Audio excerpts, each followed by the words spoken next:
हरियाणा में कांग्रेस प्रदेशाध्यक्ष कुमारी शैलजा इस वक्त हमारे साथ मौजूद है। मैडम, पूरा हरियाणा बिजली संकट में घिरता हुआ नजर आ रहा है। मुख्यमंत्री और बिजली मंत्री के आए दिन बयान सामने आ रहे हैं कि हरियाणा में बिजली का संकट नहीं रहेगा, लेकिन घंटों के बिजली कट्स का सामना लोगों को करना पड़ रहा है।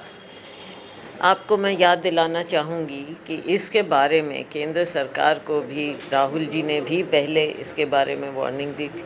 हमने खुद हरियाणा में इस बात को उठाया, मैंने भी उठाया। सरकार हमेशा की तरह झूठे आश्वासन देती रही और कहा कि कोई कमी नहीं आने देंगी, कोयले की कभी कोई किल्लत नहीं आएगी। आप देख लीजिए, मीडिया के माध्यम से हम सब कुछ इनका देखते हैं, पढ़ते हैं, इनके बयान देखते हैं, लेकिन हर बार की तरह इन्होंने फिर से झूठ बोला। और आज जनता को जिस तरह से इतनी गर्मी में, जब किसान को भी ज़रूरत है, आम नागरिक को भी ज़रूरत है, बच्चों को ज़रूरत है, सबको ज़रूरत है, बिजली की किल्लत ऐसे समय में होना, इतनी भीषण गर्मी भी पड़ रही है, तो इससे सारा जीवन प्रभावित होता है। और इन्हें लेकिन कोई चिंता नहीं है। जब संकट सिर पे आ गया तो इनके हाथ पांव फूल रहे हैं। इन्हें समझ में नहीं आ रहा कि अब हम कैसे करें। इस सरकार की नाकामी की एक और मिसाल, जीती जागती मिसाल हरियाणा वासियों के सामने। आईएएस अशोक खेमका ईमानदारी के लिए पहचाने जाते थे, लेकिन 12 साल पुराने वेयर हाउस कॉरपोरेशन में क्लास 1 के अधिकारियों की नियुक्ति के मामले में उनके खिलाफ एफआईआर, उन पर भ्रष्टाचार के मामले। अब देख लीजिए, जिन्हें ये खुद सर्टिफिकेट दे रहे थे कुछ समय पहले, आज ये खुद ऐसा वो कर रहे हैं।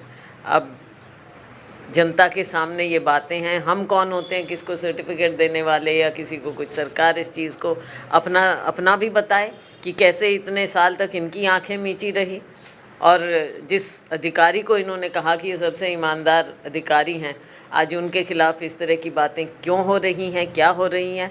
हर चीज़ का पर्दाफाश होना चाहिए और जनता का अधिकार है कि सच्चाई जनता के सामने आनी चाहिए। हरियाणा में कानून व्यवस्था को लेकर सवाल सामने आ रहे हैं। कोर्ट परिसर के भीतर ही गोली मारकर लोगों की हत्या की जा रही है। देखिए, हर तरह से, चाहे सोनीपत में है, सोनीपत में हुआ है, दिन दहाड़े, चाहे व्यापारी हैं चाहे दूसरे लोग हैं, दिन दहाड़े उन्हें मारा जाता है।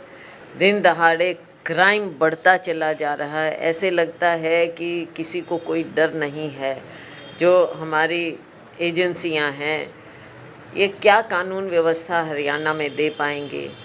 आप देख लीजिए, एक बच्चा हमारा जुलाना में अभी पीछे जो हुआ, कस्टडी में मारा गया है। उसके अलावा कानून व्यवस्था की क्या हम बात करें। हर तरह से कानून की धज्जियां उड़ाई जाती हैं, क्राइम बढ़ता चला जा रहा है। अभी हमारे उकलाना में हम देखें, बुड्ढा खेड़ा में 4 नौजवानों की मौत हुई है। ये भी तो कानून व्यवस्था का एक हिस्सा है कि ना उन्हें इक्विपमेंट मिला, जिस तरह से उन्हें सीवरेज में जान खोनी पड़ी, 4 बच्चों की घरों के चिराग बुझ गए, जवान मौत हुई है। और सरकार ने क्या किया है, क्या इन्फोर्समेंट है, क्या हमारे राज्य में कानून का कोई डर रहा है या नहीं रहा है। सरकार का, प्रशासन का कोई डर रहा है कि नहीं रहा है। सरकार अपनी बात से पीछे हटती है। सरकार कहीं लोगों के सामने सच्चाई को आने नहीं देती है। आम नागरिक का जीवन आज के दिन सुरक्षित नहीं है। इसकी बहुत ही जैसे दुखद घटनाएं दिन प्रतिदिन होती हैं।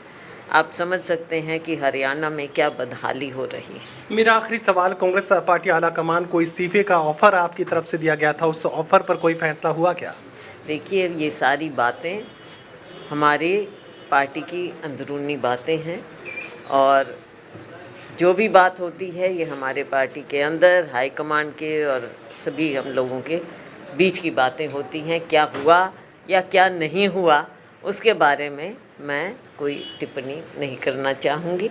चलिए, हरियाणा में कानून व्यवस्था को लेकर सवाल यहाँ पर खड़ा करती हुई नजर आ रही है कांग्रेस प्रदेशाध्यक्ष, और लगातार ये कहने की कोशिश कर रहे हैं कि बिजली संकट को लेकर हरियाणा की मनोज सरकार ही इस संकट के लिए पूरी तरह जिम्मेदार है। सहयोगी कमल के साथ doctor Mahesh Kumar, total news, Hisar.